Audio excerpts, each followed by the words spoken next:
Welcome back, and we were earlier before the break talking about how to prepare our kids spiritually. I was asking Dr. Hossam Dwidar, and he's a human development expert, how to prepare our kids, Dr. Hossam, spiritually and psychologically to receive the holy month on the first place.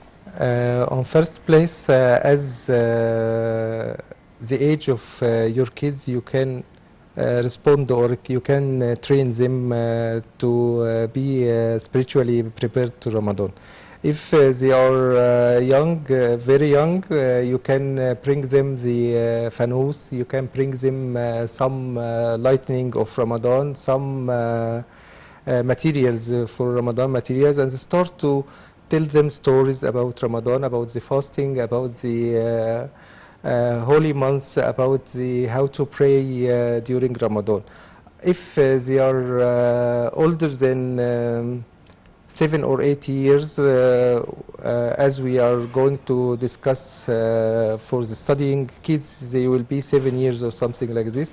It will be post responsibility of the family and the school to prepare all the students or all the kids to have the spiritual relaxation, a spiritual feeling of the Holy Ramadan. This spiritual feeling will charge them to receive Ramadan. To receive them the right way, yeah. To receive it the right way. Should we also relate stories of Al-Sahaba or of Prophet Muhammad and how he behaved during the holy month, and the values and virtues of Ramadan, how important on maintaining our virtues, innate virtues of sharing with others, cherishing the beautiful moments together, accepting the other. Yes, of course, and starting Ramadan with gathering, family gathering, very beautiful. For the first days of Ramadan will be more, effective in charging the spiritual power for your kids. Even taking them to the Islamic places like Al-Hussein, like Sayyidah Zainab, whatever like this, and they just spell the, the smelling of the spiritual of Holy Ramadan, seeing the Musaharati and something like this will make them feel the power of Ramadan. Right. What about the most important tips that would help students try to accept the fact that they have like less than a month for the upcoming exams while fasting at the same time? It's not, it could be convenient for them. Yes. If they just try to or learn how to manage their time and their health at the same time. I mean, while fasting, they could be studying, they could be playing sports. It could be even much more easier than a normal day. Yes. How? It's a great time you're doing this subject here on Nile TV, because we already spent about 7 years of Ramadan, and today is the 8th day, okay? So all our students are now trained themselves for fasting and studying. They just need some fine adjustments. They need to plan their day. They need to have about from 15 to 30 minute walk per day. If they are still studying and they have lessons at school, they can manage to go to their lessons and lectures in the morning, and after that they have a nap and then start to study. One of the beautiful thing of the modernization and development of these days are the internet and the the interacting studying, or like what we have in here, Hisas Masr. It's a a portal for the students up to the senior levels. Give them And private sessions or something like that? yes, yes, you just have to subscribe in on this site, and you have an open portal for the kids to choose the subject and choose the timing they want to see this subject. So we have to start with planning and preparing ourselves to what we will do next. For Right. this, for the child, for the students, and for And the parents parents. also. Yes. But at the same time, there is something that is always there for debate, an issue, which is like 80% or 50% of the people would think that I'm fasting, then I have an excuse not to be able to perform my daily activities, or doing sports, or being nice to people, Yeah. or trying to tolerate the difficulties of the day and complexities concerning if I am an employee serving citizens or something, which is totally the opposite. While I'm fasting, I should be patient, I should be tolerant, I should be performing all my activities with conveniency, because when you're fasting, things you could move easily, and you have energy. Yes. How can we convince our kids and children and bring them up on these beliefs? Try to correct the other misconceptions. Let's accept first that the first 3 or 4 days of Ramadan will be challenging for all of us, for our kids, for us, for everyone, because we changed our habits, we changed our daily routine. So we accepted that the first 3 or 4 days there will be a change. Accept the change and try to manage dealing with with this acceptance. After a week now, I think the body started and the mind started to be full awareness of the daily routine of Ramadan. So you have to practice as a regular day, as a normal day, and as you said before, the spiritual feeling of Ramadan will help you to maintain your power, and you have a lot of things to do, like sleeping well, like having a walk, like talking with each other in a convenient way to recharge our energy. The most important thing is to accept that we are fasting.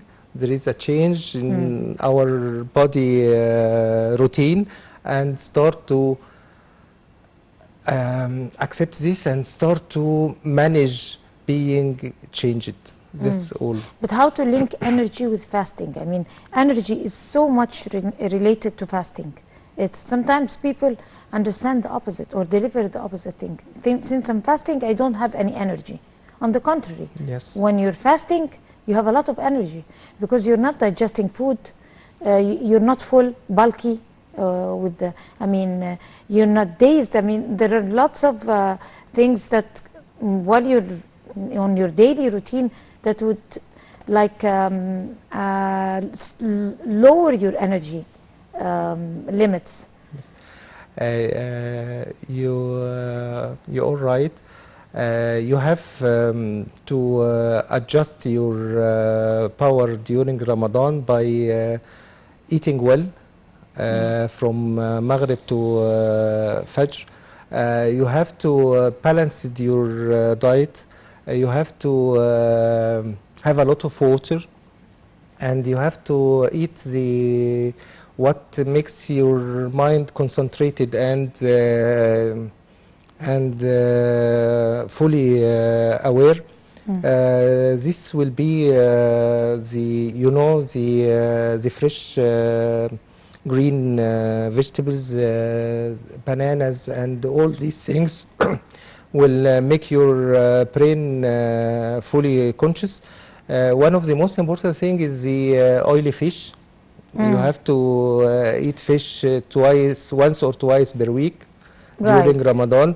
As you are laughing, all of us are not eating fish during Ramadan, I think, you I know. only eat fish Yes. all my life. But regardless of nutritional side, of course, nutrition is very important. But we are mostly focusing for kids when we try to prepare them for fasting and coping with the holy month and trying to also perform the daily routine of studies.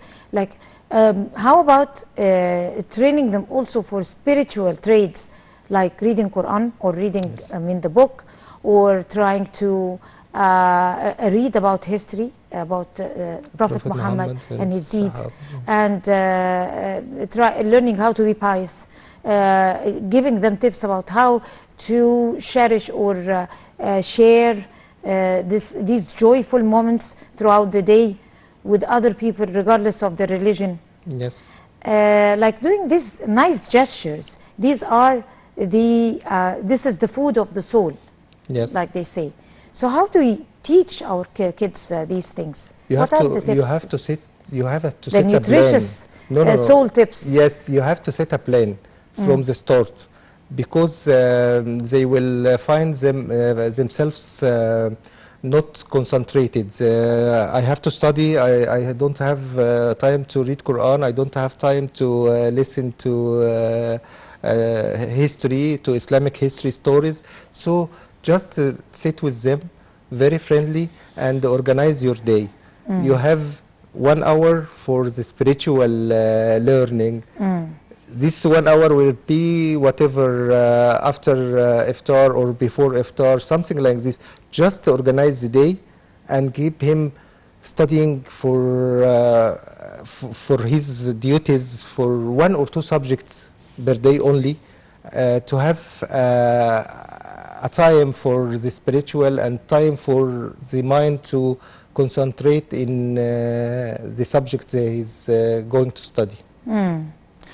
And also, when it comes the time for the final exams, is it going to be different? I mean, the time of their performing the exams, how is it going to be?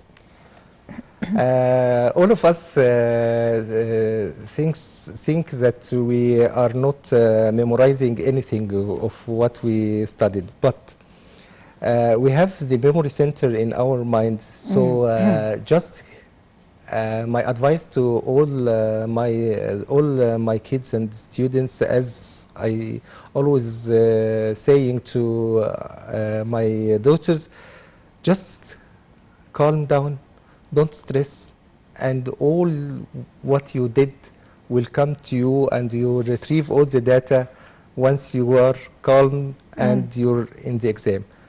We have a good memory, but you have to concentrate in what you want to retrieve and not what you want to push it out. All of us are concentrating on what we want to push out. I don't want to be afraid. I don't want to be stressed. I don't want to be... What do you want? I want to retrieve my studies. I want to retrieve my data. Today I want to retrieve the history. Something like this will bring back all the memory they put during their studies. Preparations for before Eid al-Fitr is something else also. Yes. And sometimes it becomes difficult. You become, if you train your children to fast and take the spirit of the holy month, and they totally forgot about what they had. I mean, the time before the holy month, and then they have to receive also Eid al-Fitr. Yes. Where is the role of the parents in these shifts? Planning is Which is the most difficult yes, role. Planning is the most important thing in every step we have in our life. So during the last days of Ramadan, we have to prepare them that we will end fasting next in 2 or 3 days. We will end fasting and we will return to our daily routine. We will do 1, 2, 3, 4. You have to tell them and prepare them that to be ready for the Eid al-Iftar. One of the most important thing is while planning from the start of Ramadan, You have to plan with them that the first and second day of Eid is totally a break. They will not study. Don't tell them you have to study while everybody is celebrating the festival.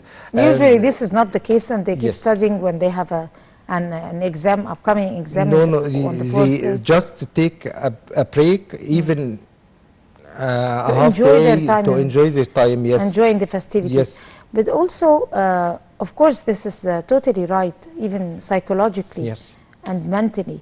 But usually students nowadays are under a lot of pressure. It's not Under like a lot of pressure of their parents, not of and their from the educational system also. But at the same time also, training our kids generally about the idea of the holy month is that it's not all about abstaining from food and then after the Coming back to iftar, food. it's invading a whole a whole table of all kinds of food. This is not the idea of Ramadan. Yes. How can we deliver that message that Ramadan is not about food? It's not about stopping to eat. It's about feeling the difficulties of the unprivileged.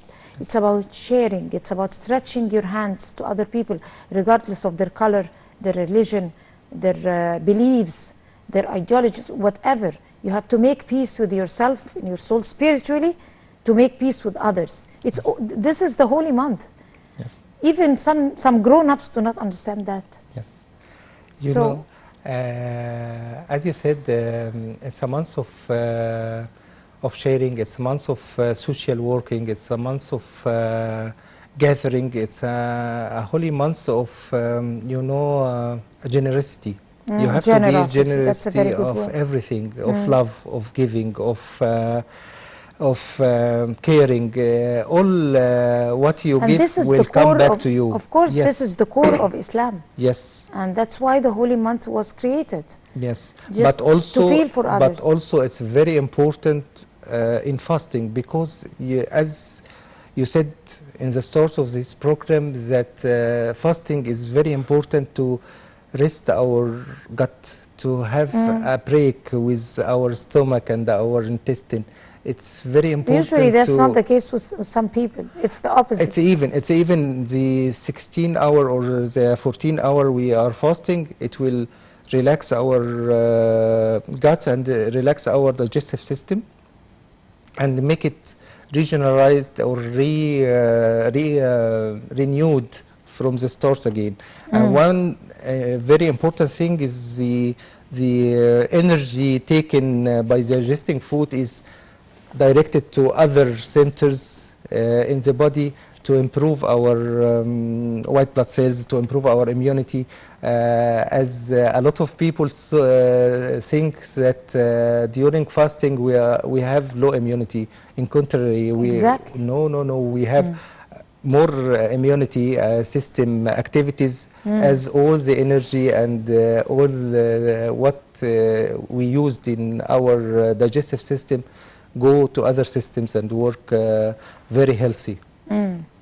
That's very much true. And also, spiritually speaking, not religiously, it's a spiritual month. Of course, it is related to Muslim religion, but at the same time, it's a spiritual month and it's open for humanity at large to believe in God and to believe in goodness and to believe in prosperity and the best for all humanity, not only one sector. Yes, yes. Unfortunately, we ran out of time, but we're very grateful to you coming over to the breakfast show, Dr. Hossam Dwidar. You are a human development expert. Happy Ramadan to you and all the best. Thank you. Thank and you happy so much Ramadan for to you coming. too. Thank you. And we're going to go to a short break and we'll come to continue the breakfast show, so stay with us.